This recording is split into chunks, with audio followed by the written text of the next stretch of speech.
महात्मा बुद्ध कहते हैं कि किसी जंगली जानवर से कहीं ज्यादा नुकसान हमें हमारा बुरा मित्र पहुंचाता है, क्योंकि एक जानवर के पास कोई दिमाग नहीं होता है, कोई समझ नहीं होती है। वह तो केवल हमारे शरीर को नुकसान पहुंचा सकता है, लेकिन हमारे बुरे मित्र के पास दिमाग और समझ दोनों ही होती है, और वो हमारी बुद्धि को नुकसान पहुंचा सकता है, हमारे जीवन को बर्बाद कर सकता है। एक जानवर के द्वारा दिया गया घाव तो समय के साथ भर जाता है, लेकिन एक बुरे मित्र के द्वारा दिया गया घाव पूरे जीवन भर नहीं भरता है, और फिर हमारा पूरा जीवन ही बेरंग हो जाता है। ऐसा लगता है कि मानो जीवन में कुछ नहीं बचा हो, जैसे हमारे साथ बहुत बुरा हो गया हो, और फिर हमें लगने लगता है कि ऐसे जीवन से अच्छा तो मैं मर ही जाऊं। जब भी हमारे साथ कोई धोखा होता है तो वह धोखा अचानक नहीं होता है।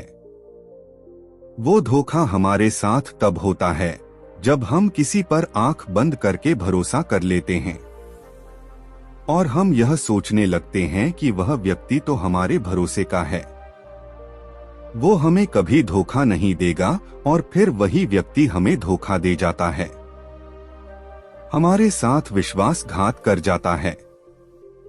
और फिर जितना गहरा हमारा विश्वासघात होता है, उतनी ही गहरी हमें तकलीफ होती है। आज की इस दुनिया में सभी मनुष्य कभी ना कभी किसी ना किसी से धोखा जरूर खाते हैं, फिर चाहे वह अपने ही क्यों ना हो।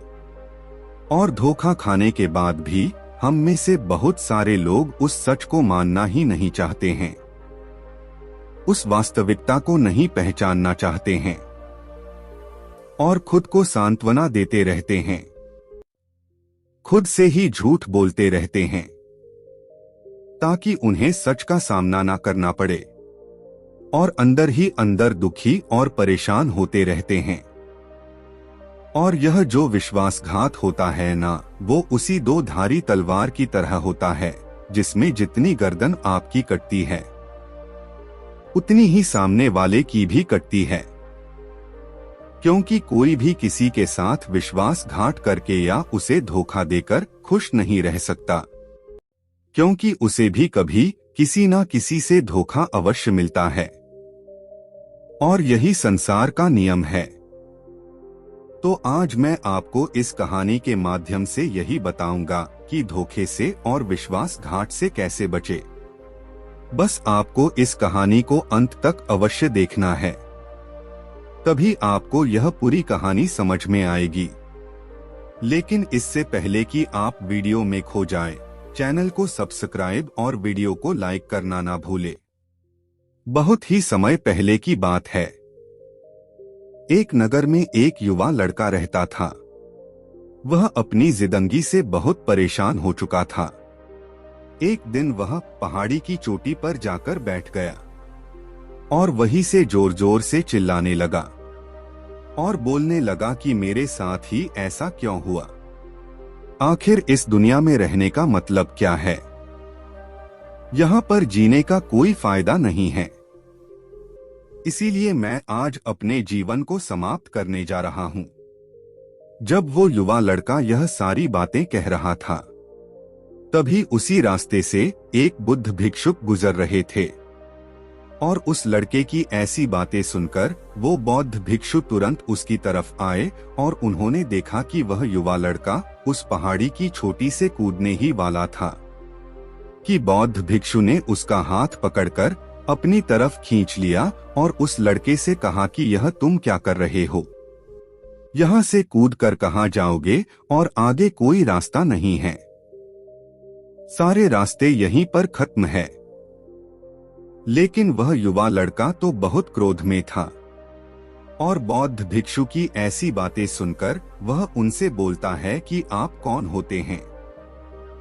मुझे कुछ बताने वाले, मुझे रोकने वाले, हट जाओ मेरे रास्ते से। मैं यहाँ पर कोई रास्ता ढूंढने नहीं आया हूँ, बल्कि मैं यहाँ पर इस जीवन को समाप्त करने आया हूँ। यह सुनकर बौद्ध भिक्षु बोले, बेटा, एक न एक दिन तो हम सभी को इस दुनिया से जाना है, लेकिन तुम्हें इतनी जल्दी क्यों है?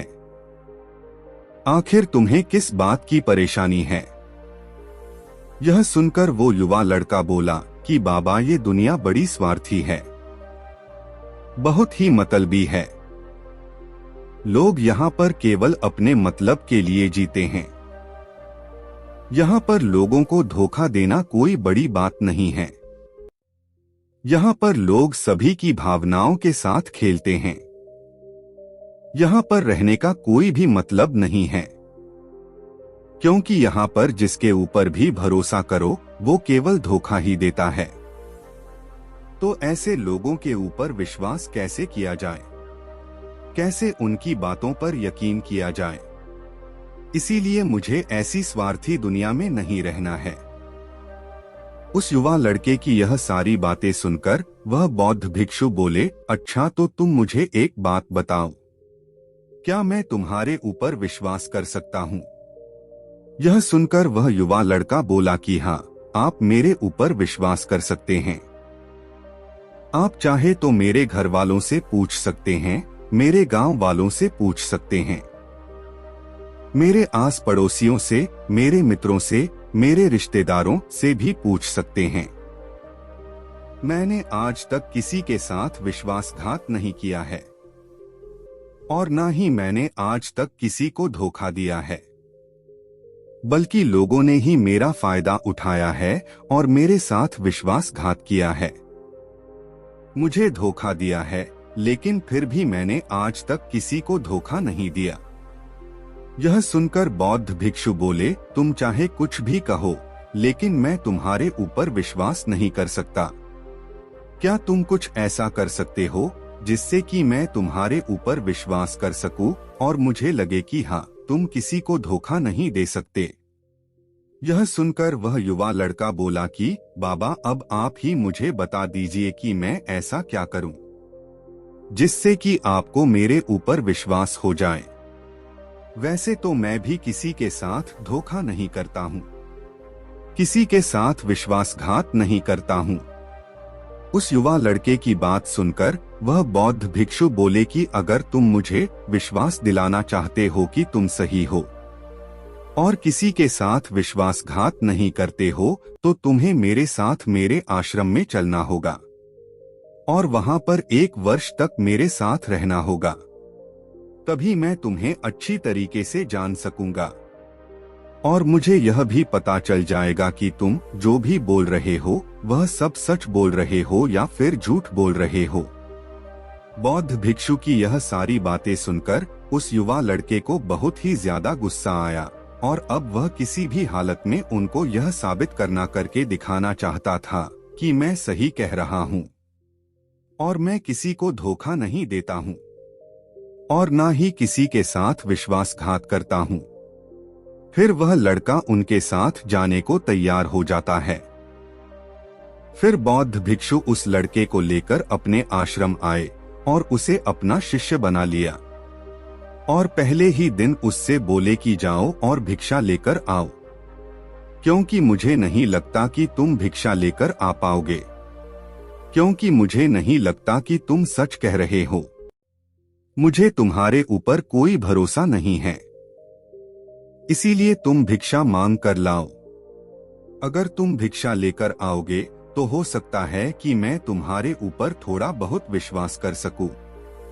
यह सुनकर उस युवा लड़के ने उन बौद्ध भिक्षु को प्रणाम किया और वहां से भिक्षा लेने के लिए निकल गया। पहले दिन ही उसे भिक्षा मांगने में बहुत सारी परेशानियों का सामना करना पड़ा, क्योंकि उसे तो यह भी पता नहीं था कि भिक्षा कैसे मांगी जाती है। उसे तो भिक्षा मांगते हुए भी शर्म आ रही थी और जिसके कारण उसके अहंकार को भी गहरी ठेस पहुंच रही थी। उसे बहुत बुरा लग रहा था, लेकिन फिर भी उसने जैसे तैसे करके भिक्षा मांग ही लिया, क्योंकि वह अपने आप को उन बौद्ध भिक्षु के नजरों में सही साबित करना चाहता था और उन बौद्ध भिक्षु को वह गलत साबित करना चाहता था। जब वह लड़का भिक्षा मांगकर उन बौद्ध भिक्षु के पास पहुंचा, तो उसने वह भिक्षा उनके सामने रख दी। ये देखकर वो बौद्ध भिक्षु उससे बोले, तुम अब थोड़े भरोसे के लायक हो, क्योंकि तुमने आज भिक्षा मांगकर यह साबित कर दिया है कि शायद अब तुम्हारे ऊपर थोड़ा बहुत विश्वास किया जा सकता है, क्योंकि मुझे नहीं लगता था कि तुम भिक्षा मांगकर ला सकते हो। इसके बाद वो बौद्ध भिक्षु उस लड़के को अपनी कुटिया के अंदर ले गए। जब वो लड़का बौद्ध भिक्षु की कुटिया के अंदर गया तो उसकी नजर एक मटके पर पड़ी जो कि ऊपर लटक रहा था। उसने मटके को देखकर बौद्ध भिक्षु से पूछा कि हे गुरुवर, इस मटके में क्या है और आप इसे इतनी ऊंचाई पर क्यों लटका के रखते हैं? यह सुनकर वह बौद्ध भिक्षु बोले कि बेटा, इस मटके में विष है और यह विष ऐसा है कि अगर यह किसी को दे दिया जाए तो व्यक्ति बड़े ही आराम से मृत्यु को प्राप्त हो सकता है और किसी को पता भी नहीं चलता है कि व्यक्ति की मृत्यु कैसे हुई। इसके बाद बौद्ध भिक्षु उस लड़के से कहते हैं कि बेटा, तुम इस बात का हमेशा ध्यान रखना और कभी भी इसे छूने की गलती मत करना। और ऐसे ही धीरे धीरे उस लड़के को आश्रम में रहते हुए कुछ दिन बीत गए। इसके बाद एक दिन बौद्ध भिक्षु उस लड़के और अपने कुछ शिष्य को लेकर जंगल के रास्ते से एक नगर में भिक्षा मांगने के लिए जा रहे थे। तभी रास्ते में अचानक कुछ लुटेरों ने उनके ऊपर हमला कर दिया और कई शिष्यों को घायल कर दिया। उनमें से कुछ शिष्य तो वहां से भाग खड़े हुए और कुछ शिष्यों ने अपने गुरु को बचाने की कोशिश की, लेकिन वह बचाने में असमर्थ रहे। फिर उस लड़के ने उन बौद्ध भिक्षु को अपनी जान पर खेलकर बचाया और फिर सभी ने मिलकर उन लुटेरे को भगा दिया। ये सब देखकर वो बौद्ध भिक्षु बहुत प्रसन्न हुए और फिर आश्रम लौट आए। आश्रम लौट आने के बाद उन बौद्ध भिक्षु ने उस लड़के की बहुत प्रशंसा की और अपने सभी शिष्यों से कहा कि तुम लोगों से अच्छा तो ये लड़का है जिसने अपनी जान की भी परवाह नहीं की और मेरी जान बचाई। मुझे अब इस पर पूरा भरोसा है। अब मैं इसके ऊपर विश्वास कर सकता हूँ। इसके बाद वो बौद्ध भिक्षु हमेशा ही अपने उस शिष्य से यही कहते कि अब मुझे तुम पर पूरा भरोसा है। ऐसा करते करते कई दिन और बीत गए और दिन बीतने के साथ साथ उन बौद्ध भिक्षु का उस लड़के पर विश्वास बहुत मजबूत हो गया। फिर एक दिन अचानक बौद्ध भिक्षु की तबीयत खराब हो गई और फिर उन्होंने उस लड़के को अपने पास बुलाया और उन्होंने उससे कहा कि बेटा, मेरा कोई पुत्र नहीं है और तुम मेरे पुत्र के समान हो और धीरे धीरे समय निकल रहा है और समय के साथ साथ मेरी उम्र भी ढलती जा रही है और मैं अब बूढ़ा हो चुका हूँ। लेकिन मेरी मृत्यु के बाद यह आश्रम मैं तुम्हें सौंपना चाहता हूँ। तुम्हें ही इस आश्रम की बागडोर संभालनी होगी। ये सारी बातें कहकर वो बौद्ध भिक्षु अपने सभी शिष्यों को भी अपनी कुटिया के अंदर बुलाते हैं और उन सभी के सामने यह घोषणा करते हैं कि मेरी मृत्यु के बाद इस आश्रम की बागडोर यह लड़का संभालेगा। यह बात सुनकर वह लड़का बहुत प्रसन्न हो गया और अब उसे लगने लगा कि मानो अब यह आश्रम उसी का है। अब उसे सिर्फ अपने गुरु की आखिरी सांस का इंतजार था कि कब गुरुवर आखिरी सांस लेंगे और कब वो आश्रम उसका होगा। लेकिन जैसे जैसे समय बीतता जा रहा था, उसकी बेचैनी बढ़ती जा रही थी और धीरे धीरे बौद्ध भिक्षु के स्वास्थ्य में भी सुधार हो रहा था। लेकिन दूसरी तरफ वो लड़का यह सोच रहा था कि कैसे वो गुरु को अपने रास्ते से हटाए और इस आश्रम पर अपना कब्जा कर ले। अब उसके मन में तरह तरह के विचार आने लगे। वह तरह तरह की योजनाएं बनाने लगा। अब वह किसी भी हालत में उन बौद्ध भिक्षु को अपने मार्ग से हटाना चाहता था और उस आश्रम पर राज करना चाहता था। इसके बाद उसने कई तरह के हथकंडे भी अपनाए। लेकिन उन सब से कोई बात नहीं बनी। फिर एक दिन वो बौद्ध भिक्षु की कुटिया में कुछ लेने गया था। तभी उसकी नजर उस मटके पर पड़ी जिसमें की विष भरा हुआ था। फिर उसे अपने गुरु की बात कही भी याद आ गई कि यह विष बहुत ही खतरनाक है और अगर यह विष किसी को दे दिया जाए तो उसको पता भी नहीं चलता है। फिर उसके दिमाग में एक नई योजना आई और उसने सोचा कि क्यों ना मैं अपने गुरु को यह विष देकर उन्हें अपने मार्ग से हटा दूं। इससे किसी को पता भी नहीं चलेगा और कोई मेरे ऊपर शक भी नहीं करेगा, क्योंकि गुरुजी तो मेरे ऊपर बहुत ही विश्वास करते हैं। फिर यही सोचकर उसने अगले दिन ही रात के भोजन में उस मटके में से थोड़ा सा विष निकालकर मिला दिया और उस खाने को लेकर वो बौद्ध भिक्षु के पास चला गया। बौद्ध भिक्षु तो अपने उस शिष्य के ऊपर इतना भरोसा करते थे कि उन्होंने एक पल के लिए भी ऐसा नहीं सोचा था कि उनका यही शिष्य उन्हें धोखा भी दे सकता है। और उन्होंने उस भोजन को बड़े ही आराम से ग्रहण किया और फिर वो सोने के लिए चले गए। सुबह जब बौद्ध भिक्षु नहीं उठे तो सभी ने सोचा कि शायद वो आराम कर रहे हैं, लेकिन देखते ही देखते पूरा दिन गुजर गया। फिर भी वह अपनी कुटिया से बाहर नहीं आए। तो सभी शिष्य उनके कुटिया के बाहर जाकर एकत्रित हो गए और गुरुवर को देखकर अचंभित हो गए कि आखिर गुरुवर को अचानक क्या हो गया, वह अपने बिस्तर से क्यों नहीं उठे। फिर उन शिष्यों में से एक शिष्य जैसे उन बौद्ध भिक्षु के पास गया और अपने गुरुवर को देखा तो पाया कि गुरुवर की सांसें तो थम चुकी है और उनकी मृत्यु हो गई है। यह बात सुनकर वह लड़का बहुत ही ज्यादा प्रसन्न हो गया, लेकिन वहां पर उपस्थित एक बौद्ध भिक्षु का सबसे पुराना शिष्य चुपचाप खड़ा ये सब देख रहा था और सबको सुन रहा था। उसे उस लड़के पर भी शक था। फिर वह पुराना शिष्य अपनी कुटिया के अंदर गया और उसने कुछ औषधियां तैयार की और फिर वह औषधि लेकर बौद्ध भिक्षु के पास आया और उसने उस औषधि को अपने गुरुवर को पिला दिया। देखते ही देखते थोड़ी ही देर में बौद्ध भिक्षु पूरी तरह स्वस्थ हो गए और अपने बिस्तर से उठकर बैठ गए। यह देखकर सभी शिष्य खुशी के मारे झूम उठे, लेकिन वह लड़का यह सब देखकर दुखी हो गया।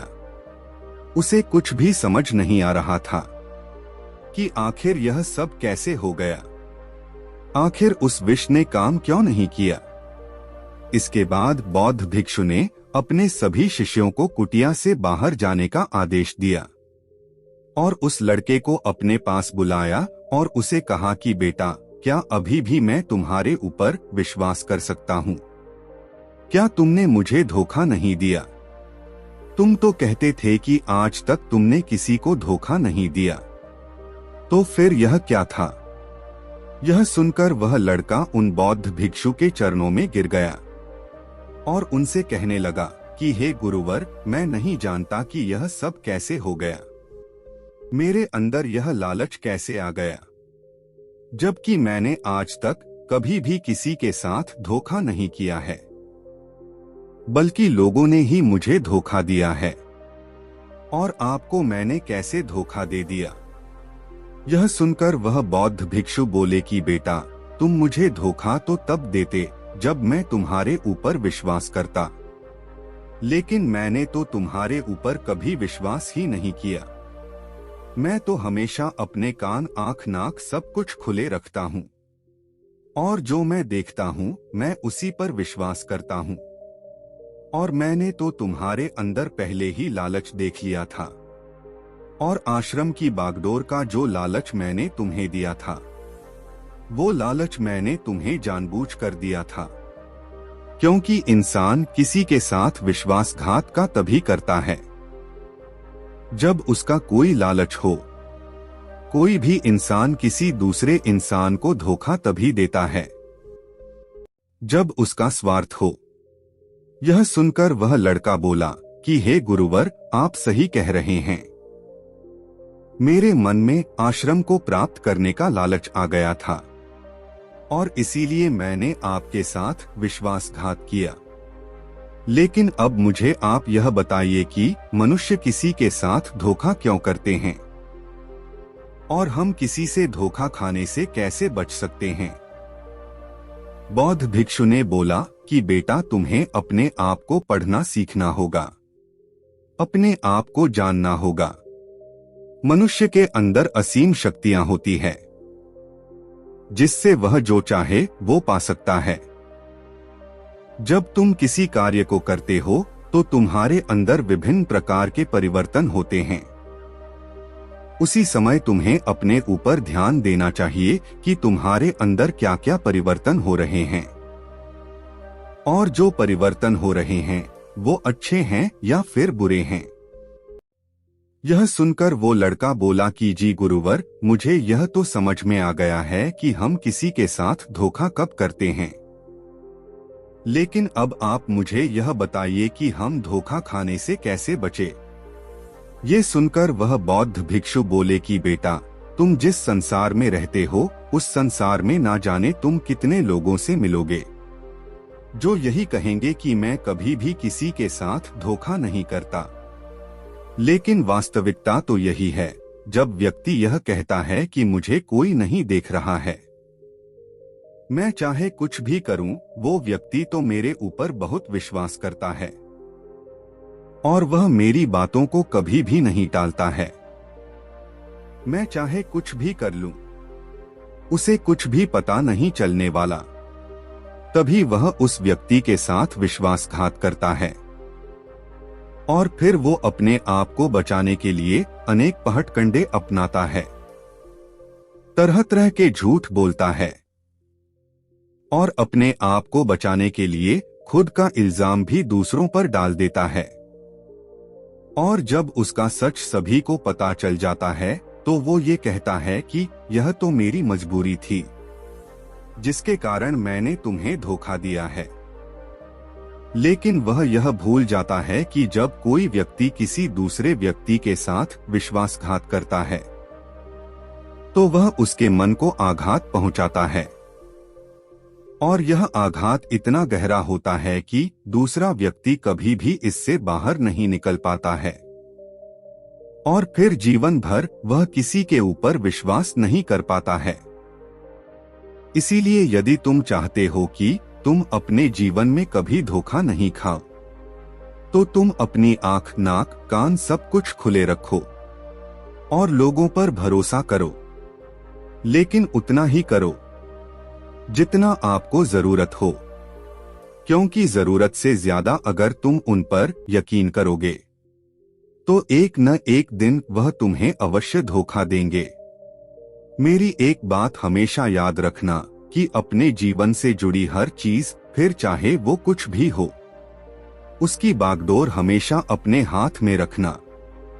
आप चाहे किसी पर कितना भी यकीन क्यों ना करते हो, लेकिन अपने जीवन की बागडोर कभी भी किसी के हाथ में मत दो और आप जिसके साथ भी हो उसकी बीच बीच में जांच पड़ताल करते रहो कि कहीं जिस धोखे से आप बचने की कोशिश कर रहे हैं वह दूसरा व्यक्ति आपके साथ वही करने की फिराक में तो नहीं है।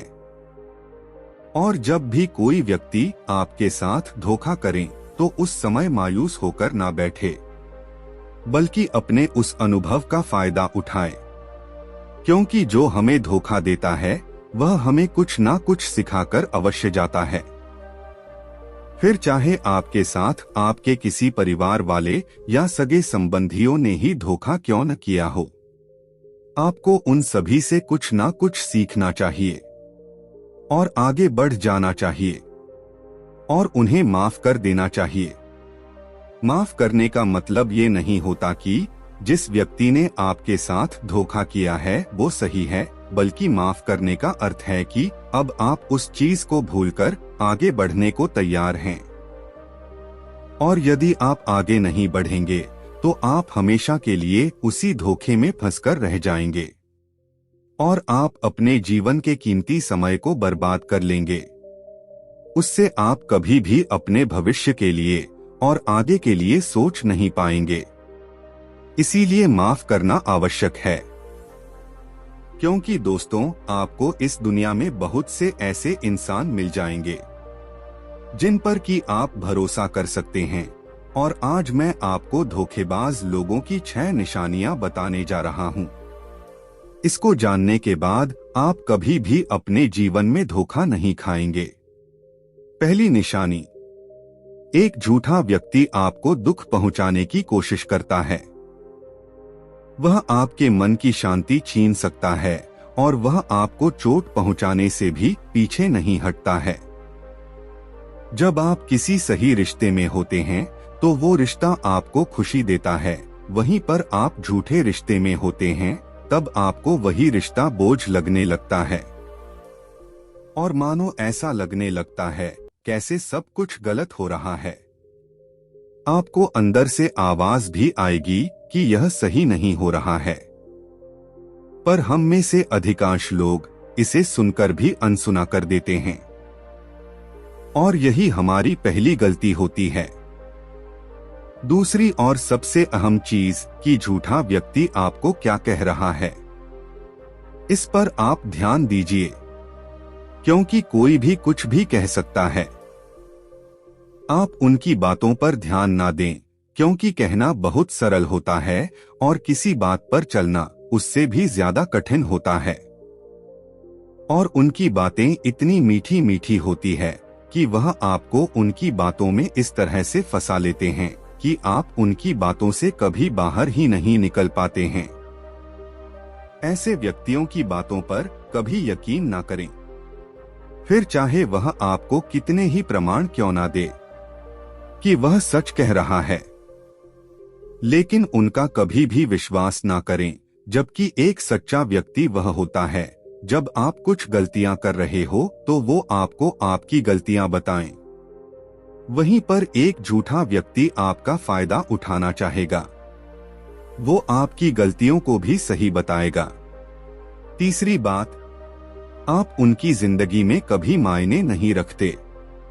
यदि आप उनकी बातों पर भरोसा नहीं करते हैं और आपको उन पर यकीन नहीं है, तो आज नहीं तो कल वो किसी और व्यक्ति का हाथ थम लेंगे और फिर वह उसके साथ भी विश्वासघात करने की कोशिश करेंगे, लेकिन वह कभी भी रुकेंगे नहीं और उन्हें आपसे जुदा होने पर कोई निराशा नहीं होगी।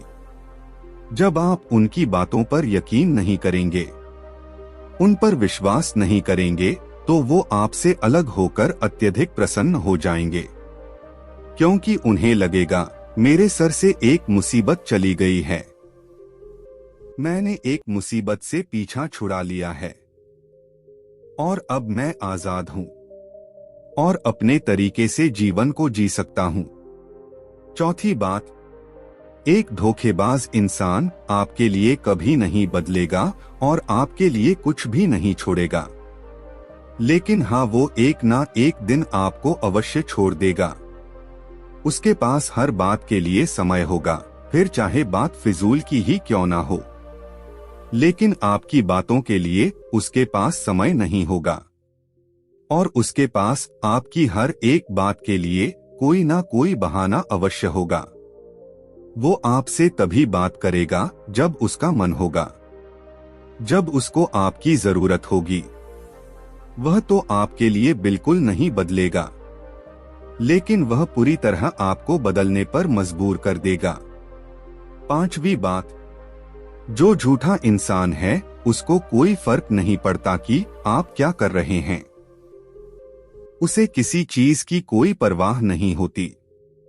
वो आपकी भावनाओं को देखकर भी अनदेखा कर देगा और आपको भी इन बातों का पता चल जाता है कि सामने वाला व्यक्ति हमारी भावनाओं को नहीं समझ रहा है, लेकिन आप भी देखकर अनदेखा कर देते हैं, क्योंकि आप सच को स्वीकार करना नहीं चाहते। छठी बात, आप किसी व्यक्ति के साथ हैं और आप उसके लिए चाहे कुछ भी कर लो, लेकिन फिर भी वो आपको कभी अहमियत नहीं देगा। फिर बौद्ध भिक्षु उस लड़के से कहते हैं कि यह 6 संकेत हमें बताते हैं कि कोई व्यक्ति हमारे साथ धोखा कर रहा है। अगर आपको ये 6 संकेत किसी इंसान में दिख जाएं, तो आप पहले ही तैयार हो जाएं। और ऐसा नहीं है कि एक इंसान ने आपको धोखा दिया है तो यह पूरी दुनिया ही धोखेबाज है, बल्कि आपको उससे भी अच्छा इंसान इस दुनिया में मिल सकता है, क्योंकि जो भी होता है वह अच्छे के लिए ही होता है। दोस्तों, प्रेम तो ईश्वर का वरदान है और प्रेम पर ही यह पूरी दुनिया टिकी है। अगर एक इंसान आपके प्रेम को नहीं समझ पाया तो इसका अर्थ यह नहीं है कि पूरी दुनिया ही प्रेमहीन है, क्योंकि वास्तविकता तो यही है कि यह पूरी दुनिया प्रेम से ही चलती है।